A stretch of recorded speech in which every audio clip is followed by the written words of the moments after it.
আজকে তোমাদেরকে একটা রূপকথার গল্প শোনাব। তোমরা সবাই যে বসো।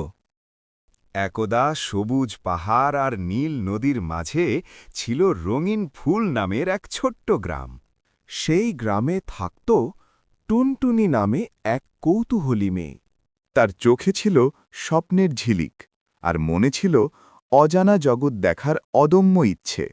টুনটুনি সবচেয়ে বেশি ভালোবাসত গল্প শুনতে, বিশেষ করে জাদু আর সাহসিকতার গল্প। একদিন সকালে সে গ্রামের পেছনের বনে খেলতে গিয়ে দেখতে পেল এক অদ্ভুত দরজা। দরজাটি ছিল কাঠের, তাতে খোদাই করা চাঁদ, তারা আর পাখির ছবি। দরজার সামনে লেখা ছিল, সাহসী হৃদয়ের জন্য এই পথ। টুনটুনি একটু ভয় পেলেও কৌতূহল তাকে দরজায় হাত রাখতে বাধ্য করল। দরজা খুলতেই সে পৌঁছে গেল এক জাদুর দেশে। সেখানে গাছ কথা বলে, নদী গান গায়, আর আকাশে রঙিন মাছ উড়ে বেড়ায়। হঠাৎ একটি ছোট সোনালী খরগোশ এসে বলল, আমাদের রাজ্য বিপদে আছে। অন্ধকার জাদুকর আনন্দ চুরি করে নিয়েছে।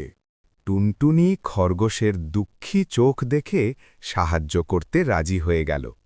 প্রথম পরীক্ষা ছিল দয়া। পথে টুনটুনি এক আহত পাখিকে সাহায্য করল। দ্বিতীয় পরীক্ষা ছিল সাহস। সে ভয় পেয়েও অন্ধকার গুহায় ঢুকল। তৃতীয় পরীক্ষা ছিল সততা। জাদুকর তাকে লোভ দেখালেও সে মিথ্যা বলল না। সব পরীক্ষা পাশ করতেই টুনটুনির সামনে আলোয় ভরে উঠল আকাশ। অন্ধকার জাদুকর তার শক্তি হারাল, আর রাজ্যে ফিরে এলো হাসি, গান আর খুশি। সবাই আনন্দে নাচতে লাগল। রাজা কচ্ছপ টুনটুনিকে বললেন, তুমি প্রমাণ করেছ সত্যিকারের শক্তি হৃদয়ে থাকে। এরপর টুনটুনি আবার সেই দরজা দিয়ে নিজের গ্রামে ফিরে এলো। সব কিছু আগের মতোই ছিল, কিন্তু টুনটুনির মন আর আগের মতো নয়। সে বুঝেছিল দয়া, সাহস আর সততা থাকলে যে কেউ নায়ক হতে পারে।